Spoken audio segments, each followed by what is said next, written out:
que vous allez bien. Dans la vidéo d'aujourd'hui, on se retrouve pour une journée dans mon assiette à 1500 calories. Je vais vous montrer comment on construit un plan à 1500 calories, riche en nutriments et en aliments de qualité. J'espère que vous avez faim, c'est parti. Alors attention, 1500 calories, ce n'est pas le chiffre magique qui vous fera perdre du poids à tous les coups. Certaines personnes vont avoir besoin de moins, d'autres de plus, comme moi. Mais en tout cas, ça va vous donner une idée de ce à quoi ressemble 1500 calories par jour. Avant de commencer une alimentation, je vous recommande en tout cas de calculer vos besoins énergétiques en fonction de votre âge, de votre taille, de votre poids et de votre activité. En tout cas, si vous avez besoin de 1500 calories par jour, cette vidéo est parfaite pour vous. Et pour les autres, ça vous donnera une excellente base de départ.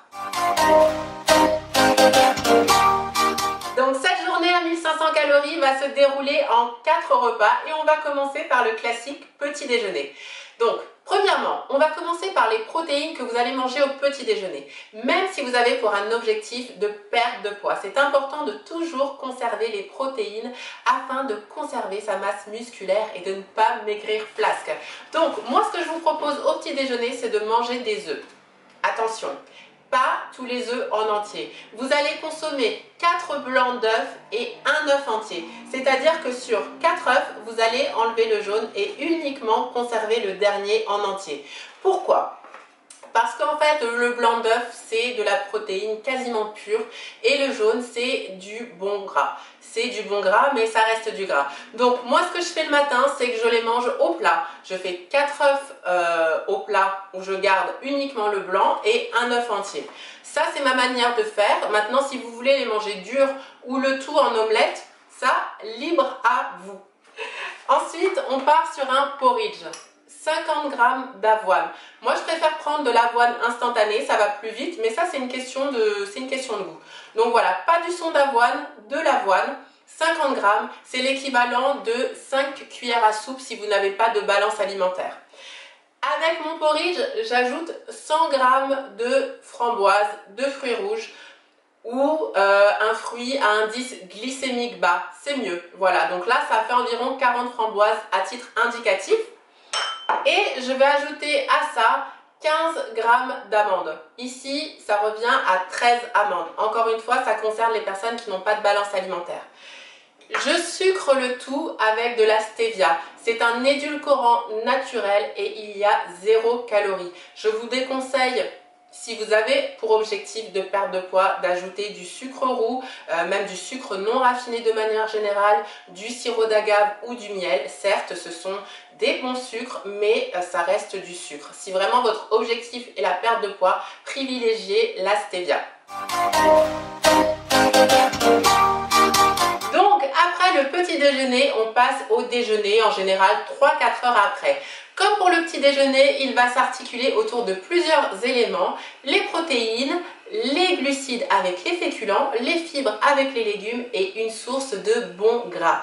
Donc aujourd'hui, pour le déjeuner, je vous propose dans votre diète à 1500 calories de manger 120 g de protéines crues. Donc vous la pesez crue et vous choisissez des protéines maigres, c'est-à-dire faibles en matière grasse. Ici, j'ai choisi du poulet que j'ai grillé. Vous pouvez également choisir du bœuf 5% ou du poisson blanc. Voilà, ce sont des protéines maigres. Donc pour ce midi, je vous propose 100 g de féculents cuits. Moi, j'ai choisi du riz thaï. Je vous propose des féculents cuits parce que pour moi, c'est plus simple dans ma préparation de faire cuire une grosse quantité de féculents et après de peser repas par repas. Mais ça, c'est une question d'organisation. Ici, donc, vous avez 100 g de féculents cuits, ça correspond à 5 grosses cuillères à soupe. Là, c'est du riz thaï, mais vous pouvez également partir sur n'importe quelle source de féculents complets ou de féculents à indice glycémique bas. Pour les légumes, je vous propose 150 g de légumes cuits ou de crudités. Vous pouvez partir sur des légumes de saison. Là, on a le chou, on a du potiron, mais c'est un peu selon vos goûts. Si vous voulez vous faire plaisir avec des tomates en hiver, vous pouvez, je ne vous juge pas. Voilà, faites comme bon vous semble. Attention en revanche aux faux amis. Les légumineuses ne sont pas à mettre dans la catégorie légumes, mais plutôt dans la catégorie féculents. Les légumineuses telles que les lentilles, les pois, les fèves, voilà, ceux-là vous pouvez les consommer en tant que féculents, je ne vous l'ai pas dit tout à l'heure, mais par exemple si vous voulez remplacer votre riz par des lentilles, vous pouvez le faire. Mais attention, ce ne sont pas des légumes. Autre Autre faux ami, l'avocat. L'avocat, je ne vous conseille pas de le mettre dans la catégorie des légumes parce que l'avocat, c'est dans la catégorie du gras qu'il se situe et vous pouvez potentiellement remplacer votre gras par de l'avocat, mais jamais vos légumes. Pour votre déjeuner, vous allez ajouter du bon gras. Et oui, on ne fait pas l'impasse sur le bon gras. Ici, vous pourrez rajouter 10 g d'huile d'olive à votre repas. Ça correspond à une grosse cuillère à soupe. Attention, on ne fait pas cuire l'huile d'olive. On la rajoute sur les aliments sans la faire cuire. Sinon, ça serait transformer du bon gras en mauvais gras. Il est 16h et c'est l'heure du goûter. Je sais pas si vous êtes comme moi, mais moi, 16h pile, c'est 16h pile. Alors, je pense que vous vous disiez tout à l'heure au moment du déjeuner, mais Emma, j'ai pas ma petite touche sucrée. Eh bien, ça tombe bien parce que c'est maintenant. Alors, pour le goûter, je vous propose de manger un fruit. Là, comme c'est des clémentines, bien sûr, j'ai opté pour 2 clémentines. Mais vous pouvez également remplacer le fruit par une compote sans sucre ajouté. Vous voyez l'idée, un fruit.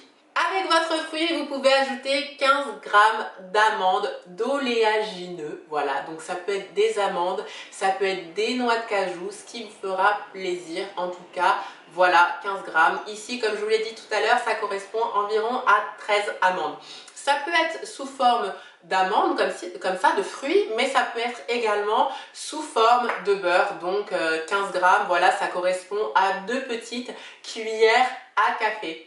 Honnêtement, si vous optez pour cette option, c'est vraiment dur de s'arrêter. Mais bon, chacun ses choix. Voilà, avec ça, vous ajoutez un shake de protéines. Si vous ne consommez pas de protéines en poudre, vous pouvez remplacer le shake de protéines par 200 g de fromage blanc 0%. Pour le dîner, c'est ultra simple. On va repartir sur le même schéma que ce midi, c'est-à-dire 120 g de protéines crues, enfin que vous allez faire cuire, plus 100 g de féculents cuits, 150 g de légumes ou de crudités et 10 g d'huile d'olive. Je vous montre ce que j'ai choisi comme option tout de suite. Alors, pour le dîner, on repart sur du poulet. Pourquoi encore du poulet? Moi, c'est vrai que j'ai choisi le poulet parce que c'est quelque chose que j'affectionne beaucoup pour ses qualités nutritives et également pour son rapport qualité-prix. Voilà, c'est assez économique de manger du poulet par rapport au bœuf ou à certains poissons par exemple. Maintenant, si vous voulez manger du bœuf maigre ou du poisson maigre, c'est votre choix. Là, je vous laisse gérer. Pour les féculents, j'ai opté pour la patate douce. J'adore la patate douce. Il y a plein de façons de la cuisiner. Au four, comme ici, à la vapeur, en frite au four, en purée. Franchement, je trouve ça délicieux. J'adore ça. Donc là, on part sur 100 g de patate douce cuite. Pour ce soir, j'ai opté pour des crudités cette fois. Donc ici, c'est du chou rouge râpé. Si vous voulez partir sur un autre type de légumes, pareil, je vous fais confiance. Mais attention aux légumineuses et à l'avocat. Et pour le gras, on est reparti sur de l'huile d'olive. Voilà, simple, basique, efficace. Voilà, j'espère que cette vidéo vous a plu. C'est un exemple, c'est-à-dire que vous n'avez pas nécessairement besoin de 1500 calories, mais en tout cas, vous voyez à quoi correspond une journée à 1500 calories. Une fois que vous aurez calculé vos besoins, je pense que tout ça vous paraîtra plus clair. En tout cas, si vous avez besoin de plus d'inspiration, n'hésitez pas à télécharger mes e-books de recettes. Toutes les calories sont indiquées et donc vous pourrez, même si vous avez besoin de plus de calories, choisir les recettes qui correspondent à vos besoins caloriques pour créer votre propre plan alimentaire. Dernier conseil, ceci était un exemple, donc c'est vraiment important de varier au maximum son alimentation pour vraiment faire bénéficier à notre corps de tous les éléments nutritionnels possibles. Un jour vous allez prendre des framboises, ça va vous donner des antioxydants. Un jour vous allez prendre une orange, ça va vous donner de la vitamine C. C'est vraiment toute cette variété d'aliments qui va faire que vous soyez en bonne santé, bien alimenté. Donc voilà, vraiment ce qui est important de retenir, c'est que c'est les quantités qui vont faire en sorte que vous allez perdre du poids, mais que c'est vraiment en variant au maximum les aliments que vous allez être en bonne santé, énergique et que vous allez avoir les bons apports nutritionnels et tous les macronutriments dont votre corps a besoin. Voilà, c'est déjà la fin. J'espère que cette vidéo vous a plu. Si c'est le cas, n'hésitez pas à me laisser un petit pouce, à vous abonner à ma chaîne, à me laisser un petit mot sympa. Ça fait plaisir aussi de recevoir quelques-uns de vos encouragements.